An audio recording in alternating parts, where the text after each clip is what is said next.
Good afternoon, everyone. Thank you for attending this session at the Cleveland Foundation annual meeting presented by KeyBank. I'll open this meeting with an acknowledgement. We acknowledge those of the Shawnee, Miami, Erie, Ottawa, Potawatomi, and Haudenosaunee Confederacy, whose land we stand on, and the thousands of Native American people who represent 100 tribes who currently live in Northeast Ohio today. Hi, my name is Nelson Beckford, Program Director for Neighborhood Revitalization and Community Engagement at the Cleveland Foundation. It is my honor to present this breakout session, A Complete Count in the 2020 Census, with my colleagues. Our task today is twofold. One, to talk about why the census is important and how, along with our partners, we leverage a strategy involving trusted voices, trusted spaces, and personalized messaging.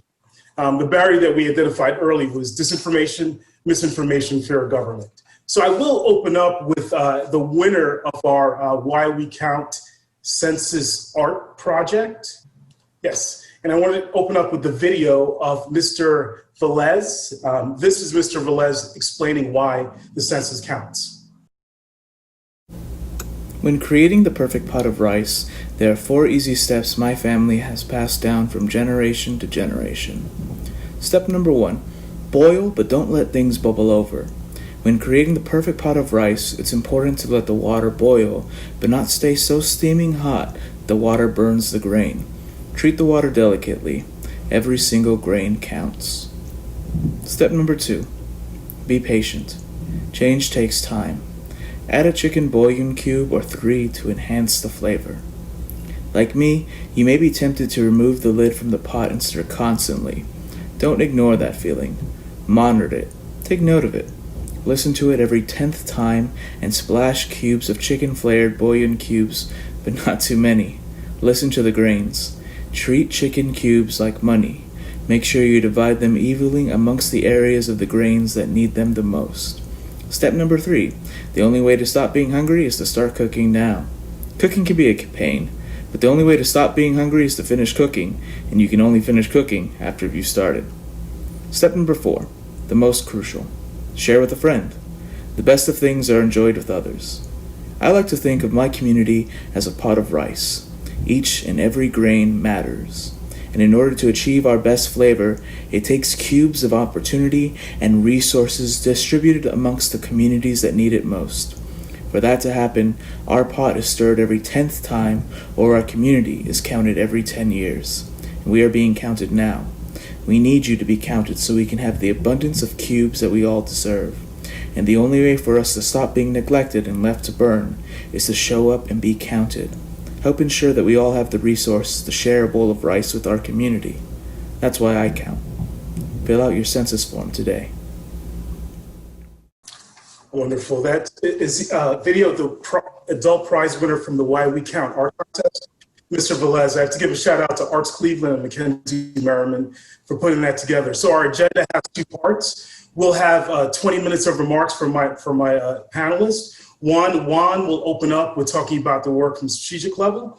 Then we'll turn it over to Cynthia, who will talk about the efforts around outreaching to the Native American population. Then we'll hear from Leah, who will talk about the Great Lee Harvard neighborhood and the history of engagement and why census is important in historically Black neighborhoods. And then our friend Nicole McGhee will talk about how she's employed creative placemaking to get the word out about the census. And last but not least, Joe Simperman will talk about his efforts to engage the immigrant and refugee communities. Then the last 20 minutes will be Q&A. So let's open up this way. Let's open up with a check-in question. What we'll do is, and also when you have questions, feel free to put them in the Q&A at the bottom of your screen, and we'll address the questions you may have. So thank you again for joining this program. Now let's get started. The check-in question, my panelists, we'll go in order you're presenting. So you'll introduce yourself one by one, then we'll start with Juan, and then your name, your organization, and where your people are from. So I'll lead. Again, my name is Nelson with the Cleveland Foundation. My people are originally from Jamaica, West Indies, and now we live in Cleveland, Ohio. So I'll turn it over to Juan to introduce himself, and then Juan to Cynthia, and then onward. Juan, you're up. Good afternoon, everyone. My name is Juan Galeano, and I'm a project consultant for the 2020 Census at the Cleveland Foundation. My family is from Colombia in South America. I come into this work in three roles: as a grant maker, as a collaborator, and as a strategist. And I'm part of a coalition of partners, Complete Count CLE. If you could please share the screen with those partners. Alicia. I want to recognize them for their work in supporting our efforts. So moving forward, when I talk through this presentation, when I refer to we or talk about the collective work, I'm referring to all of these partners who have been participating with us from the beginning. So with that, when we first started the census efforts, the biggest worry that I had was that the website was going to crash or that it was going to be hacked, and that option would no longer be viable for people to fill it out. Little did I know that there would be a pandemic. There would be a shutdown of stores unlike anything I've ever seen or over a century of time. Unrest, social unrest, and census technical breakdowns like not having enough staff hired, not starting to knock on doors until last month, and the timeline being cut short by a month.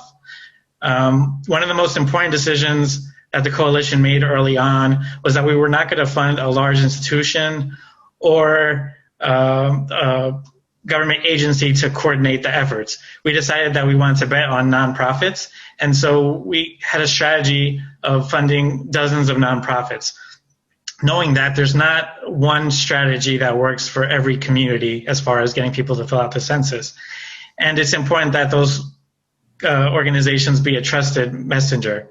So we decided to go with that strategy. And when things shut down because of the pandemic, those nonprofits were able to adjust and change their work a lot more quickly than a large institution would have. And they've been able to be really creative about their outreach through virtual and other creative forms of outreach, which you'll get to hear about shortly as well. With the partners adjusting, we as grant makers also had to adjust. And that meant not just supporting organizations through financial contributions, but also through hosting a community of practice where we started meeting monthly and sharing resources with partners. That led to some really cool collaboration that happened. In total, we supported 66 organizations with $250,000 in grants for census outreach. The impact that we expect to come from this is that these partners now have ownership for the census moving forward that will help our work in 2030 and right now. There's increased collaboration between those partners. They're learning from each other and they've built new relationships. So that's something that we think is going to be so important, and building that civic engagement muscle, not just for the census, but for other things that come up throughout the year. And lastly, before I close, with less than a month to go, it's so critical that everyone registers to fill out the census. If you haven't done so already, it doesn't take longer than 10 minutes. And for each person that's not counted, that's $10,000 lost in resources over a decade. So as partners at the NAACP said, get at least 5 other people that you know to fill out the census. Cleveland has a 50% participation rate or less. And so there's a chance that there's someone you know that hasn't filled it out yet. So please reach out to those persons.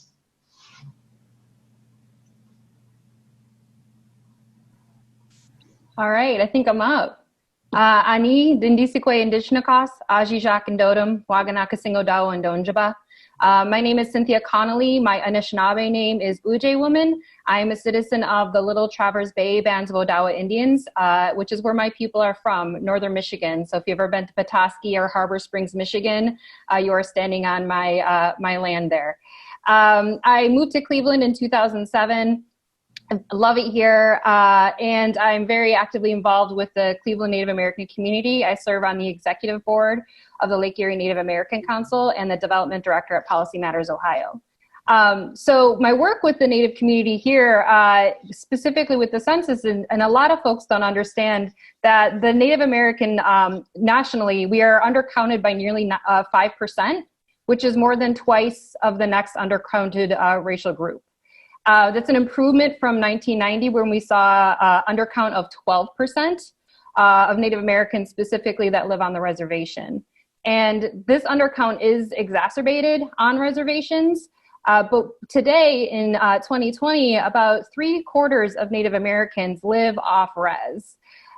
So we know that urban communities face difficulties with enumeration, specifically in the United States. And we know that about 1 in 3 Native Americans live in hard to count communities. And in Ohio specifically, that's about 1 in 5.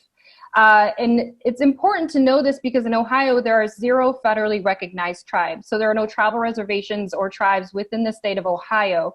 And even though we're ranked 39th of the states in Native population, Ohio is ranked 18th for the number of Native Americans that live in hard to count tracts. So this is actually a very serious issue for our communities. And we have a deep history with urban Native communities here in Cleveland. From the 1950s to the 1970s, there was actually a federal policy called the Urban Relocation Program. And it was during this really awful era called the termination era of federal policy, where they aimed to assimilate Native Americans into mainstream society, lessening their federal trust responsibility to Native people. And so their idea was if there were fewer Native Americans on res, then there would be less responsibility for them to deal with the quote unquote Indian problem. So the solution to that was to bus Native Americans from reservations to cities. And there were 8 select cities across the United States that were targeted for this program, and Cleveland was one of them. And so from about 2 generations, we had Native people moving into cities, including Cleveland. And so that's why we have like a rich history with folks like Russell Means working out of St. John's Episcopal. And now we're about 4 to 5 generations into the relocation program. And one of the biggest challenges our community struggles with today, which is very relevant for the census, is identity and connection.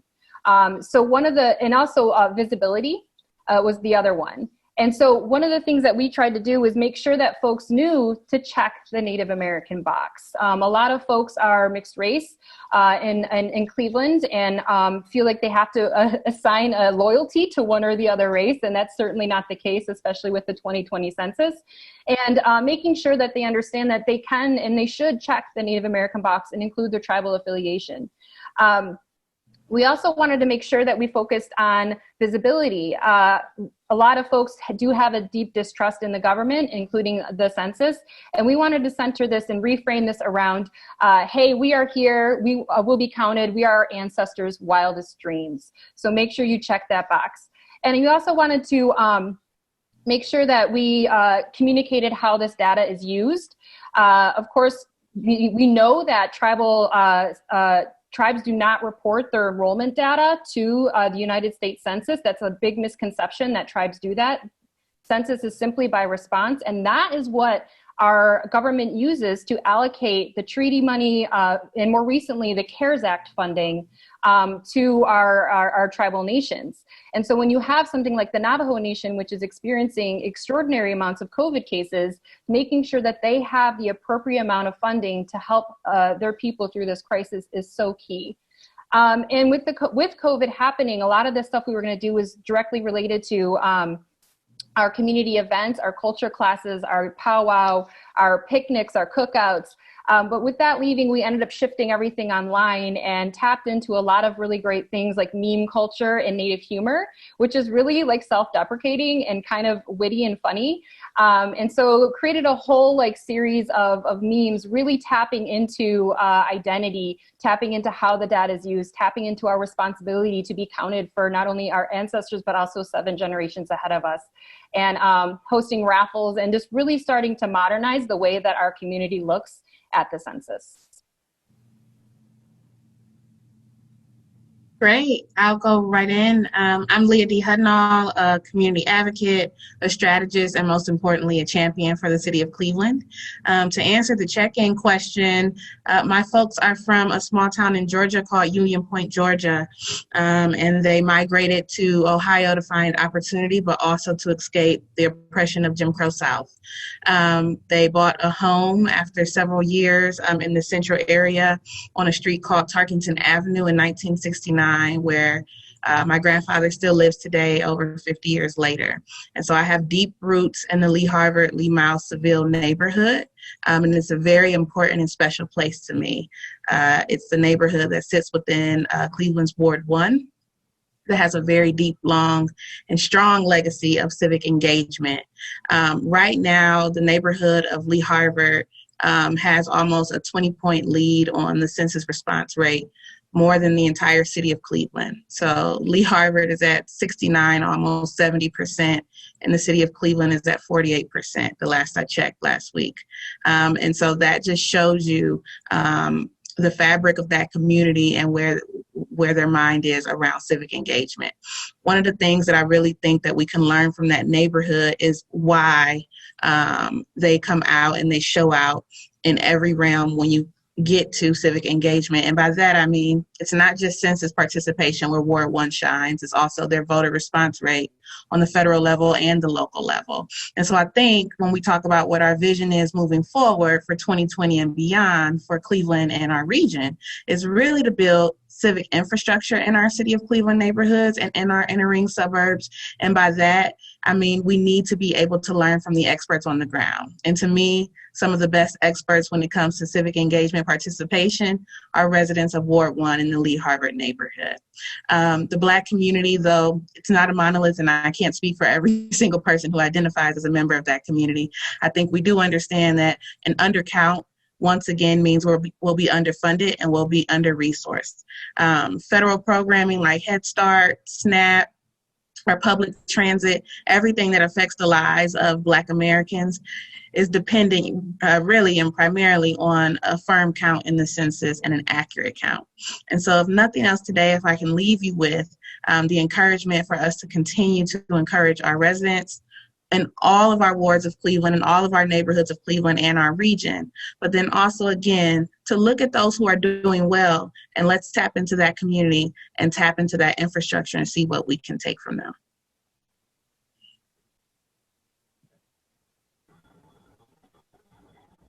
Thank you, Leah and Cynthia. My name's Nicole McGhee. My people are from Heredia, Costa Rica, and a small town called Plummer in Pennsylvania, outside of Oil City, Pennsylvania. I work at Upcycle Part Shop, and we are a nonprofit, community-based, creative endeavor on St. Clair Avenue. We like to approach things creatively, and the words provoke, we can pull up a slide now, and I'll show you how we did that as it relates to the census. When we think about the census, it's sort of this large thing that happens to communities, and we wanted to approach it creatively, especially thinking about families and hard-to-count communities and children under 5.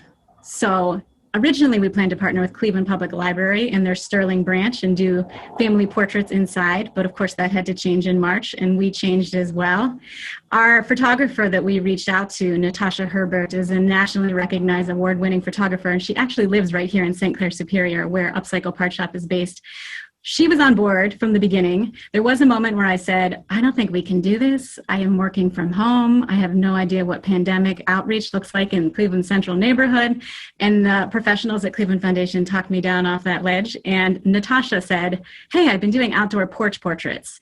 So in came new collaborations and new energy. CMHA, the CARES office, and our friend Gwen Garth at Kings and Queens of Art, we all came together. We utilized the structure of CMHA so that case managers invited all residents in the Outhwaite community to join in and come out for a celebration. So the census was the purpose and the reason. The message was everyone in your family counts. Let's count them in the census. And then the reward and the sort of incentive and invitation was to get family portraits taken by this photographer. We can go to the next slide. In addition, there was an opportunity you can see on this flyer for high school graduates to join in and wear their cap and gown and get an individual senior photo. So if we want to move to the next slide, we can see one of my favorite pictures of a family coming together around a high school graduate wearing her cap and gown. We have these yard signs we also had printed and have used in our neighborhoods. And, you know, the sky was beautiful this day, and it just captured so much emotion to see families coming out and to see what we originally intended, which was the honor of each person being counted in the census. Then we looked at the map in our own neighborhood. After we finished that beautiful day and felt really great about it, we realized that that dark shape is the residential neighborhood across the street from us on St. Clair Avenue. And you can't really unsee that once you see it, because we want our neighborhood and our community to be counted as well. We are really lucky to have this great neighbor named David Van Horn, who has a lot of energy and passion around an art cart that he bikes around.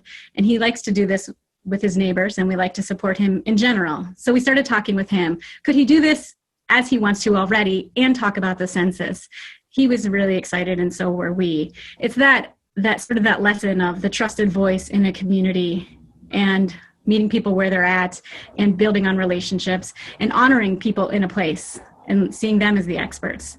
The middle picture here doesn't look like much, but it's one of my favorites because these are census clinic drop-in hours at Santana's Art Gallery on St. Clair Avenue. It's just a few doors down from our shop at Upcycle Part Shop.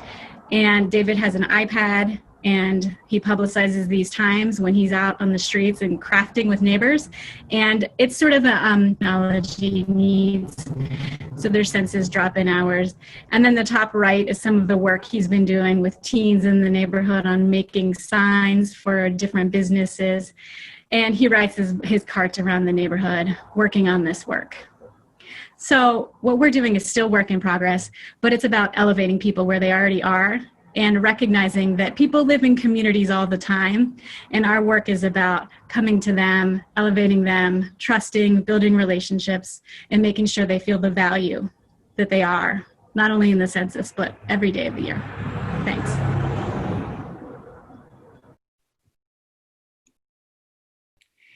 Hi, everybody. I'm Joe Simperman. I'm with Global Cleveland. You can see on our screen, we strengthen our city by welcoming our world. We are just very thrilled to be on this panel with Leah, Nicole, and Cynthia. And thanks to Juan and Nelson for all your leadership with the census. I really feel like we have a great community that's coming together around an important issue. When we were preparing for this, we were talking about how important this is. Elections happen in some cases every 2 years or 4 years. This only happens every 10 years. And as someone who grew up in that neighborhood that Nicole was just highlighting, in which she does such great work, for someone who grew up in a family where English was a learning language, I can really appreciate the fact that when you look at the census and you look at its history, it goes back to the days of the Christian Bible. It goes back to the New Testament of why people who believe in Jesus were going to where they were going. It's got such historical implications. I'm also thrilled to be working with the immigrant and refugee community. As you know, our community is a community of fighters. We were often mostly part of the legal battle against the federal government trying to create a citizenship question. And the reason why that's so important, it really gets to the heart of what I'm going to talk about here in a few minutes, is who gets to count? And I mean that question of who gets to count as in who's in control, which part of the patriarchy, which part of the systemic issues of racism that we're dealing with, who gets to count? And then the other side is who gets to count? Do we count people who are here without paper, people who don't speak English as a first language, people who maybe immigrated here from places all over the world? And so this is the fundamental question that we're wrestling with. In Cleveland, as you know, you heard some of our statistics. We need a little bit of work. In other communities like Solon, where we've been doing a lot of outreach because a third of its community is immigrant, there's an 85% return rate there. And so really what this begins to get to is, number one, how do people communicate, and how can systems communicate better with those people? What I'll say this is that a few years ago, I was in a lecture that was provided by Professor Nelson Beckford, and he told a story about how neighborhoods have this thing called muscle memory. And even if we're driving down a street that doesn't have the same people who were there 50, 20, even 10 years ago, there is a sense of muscle memory that comes from how people are treated, how they treat each other, and how they're respected. What we are hoping is that through our outreach, whether it's the mosque competition within the Islamic community, or if you could show the slide real quick, I call this the Global Cleveland Clock. We're going to get to a slide where whatever language people are coming to this incredible opportunity in. Right now it's noon in Albania. Right now it's about 2 o'clock in the Democratic Republic of Congo. It's about 4 o'clock in Taiwan. It's about 6 o'clock in Jordan. Right there on the bottom to the 8 o'clock, it's that time in Nepal. It's 11 o'clock right now in the parts of our community where English is spoken. And in the Clark Metro neighborhood right now, it's the center of the clock. What we tried to do with our efforts was to show people that with their phones and with their ability to scan this, they could get to the census. Because the job isn't to tell people or yell people to do the census. The job is to figure out how do we build those bridges to make it happen. I will close with this. Every 10 years, we rush to ask people to get engaged. We do it in a way where we say, your community development block grant dollars are at stake. Your streets are going to not get repaved. What about your childcare? What about these important things like food benefits? The day after the census, we as a community have to start making sure that who counts happens every single day for the rest of this decade. Because while we're all fighting to get the count done right now, the city that we want to be for the people who are invisible and the people who are ignored, whether they're here as secondary migrants, refugees, or immigrants, the key that the census is telling us is that this kind of outreach has to happen year-round if we really want to build that civic engagement. Thank you. Right. We have a couple of questions from the audience. First up, I'll start with Leah. The question was specific to Leah, but I'd love for all of you to take a stab at it. One of the questions, Leah, was explain what are the tactics that are working in Lee Harvard to have such a high census rate? Yes, and while I loved listening to all of the panelists, I don't think anything like art contests or art carts or anything like that are happening in Lee Harvard. They're depending on the closely knit relationships they have with one another. One of the things about that neighborhood is they had a very high home ownership rate, and each neighbor was accountable for one another. And they've grown up as adults, side by side in their communities over decades, and they encourage each other to stay engaged. Again, it's not just the census.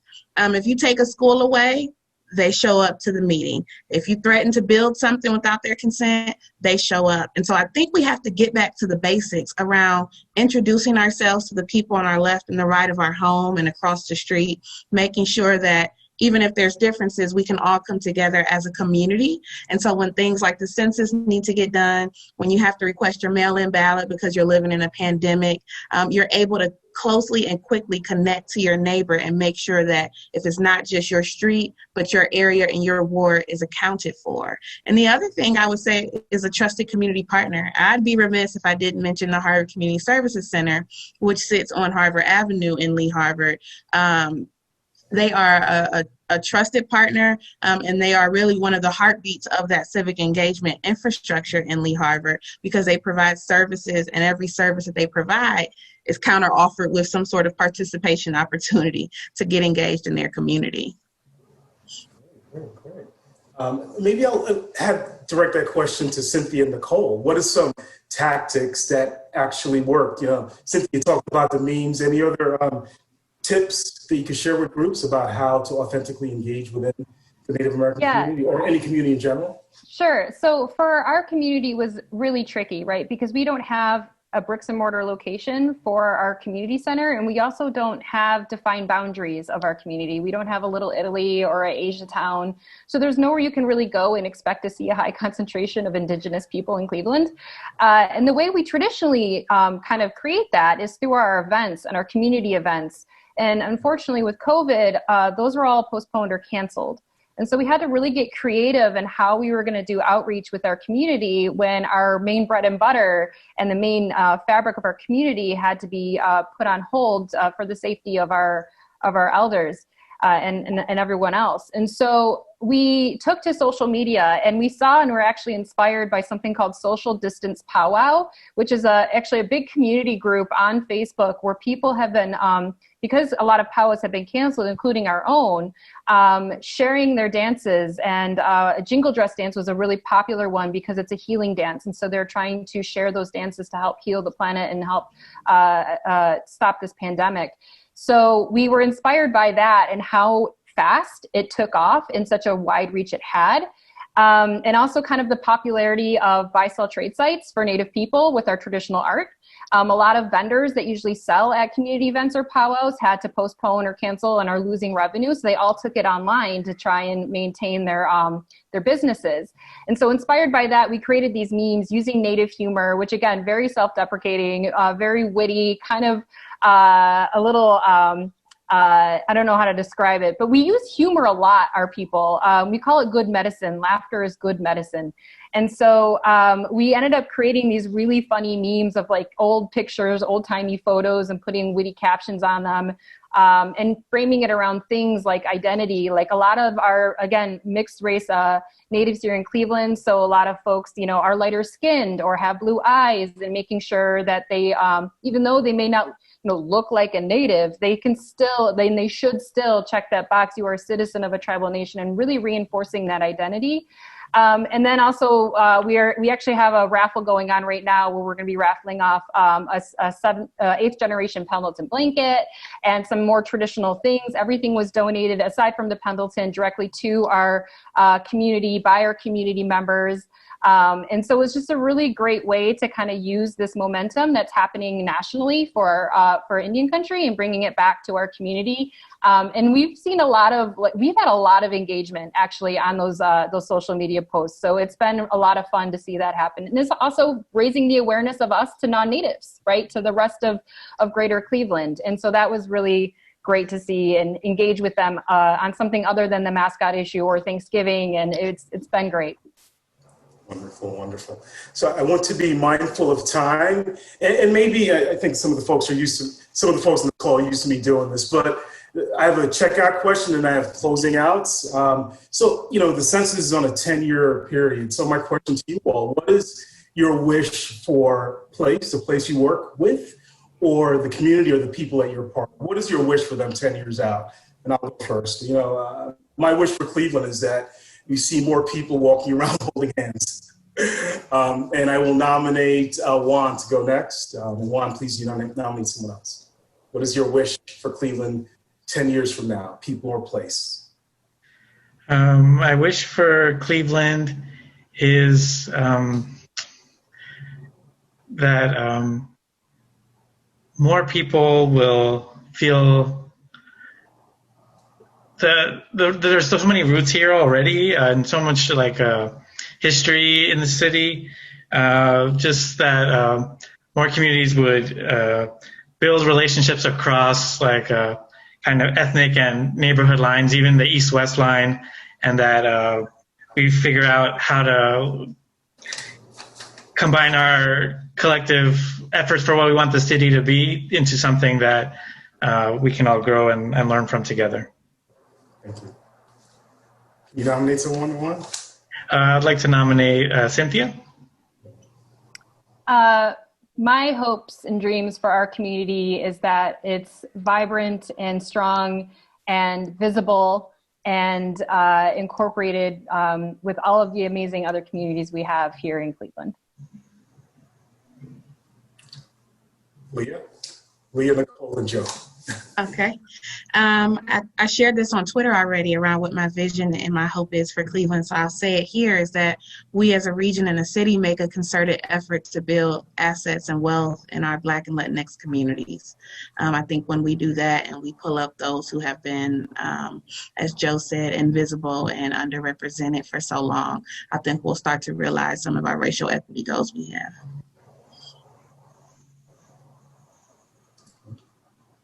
Nicole and Joe.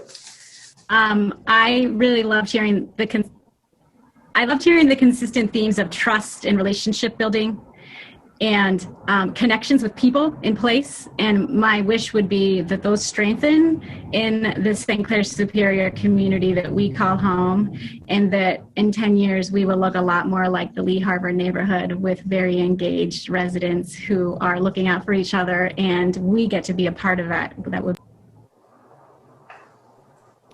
And I think for me, my hope for this beloved community to become would be that we would be the most welcoming place in North America, that we would welcome people from all over the world, and in so doing, we would be kind to each other. Absolutely love that. Thank you, panelists, so much. This is a wonderful experience. So to the attendees, thank you again for attending today's session. We hope that you enjoyed our presentation. Please join me in giving a round of applause. I don't know how you do it virtually, but maybe go like this. After this, you'll receive a brief community survey. We greatly value your feedback, so please share your thoughts as well as your vision for this event. There's still time to register for more exciting meeting week activities on Wednesday, Thursday, and Friday. Please check the rest of the series at www.clevelandfoundation.org/annual meeting, and also check the Complete Count CLE website. Please encourage your friends and families to complete the census. Thank you so much and have a great afternoon.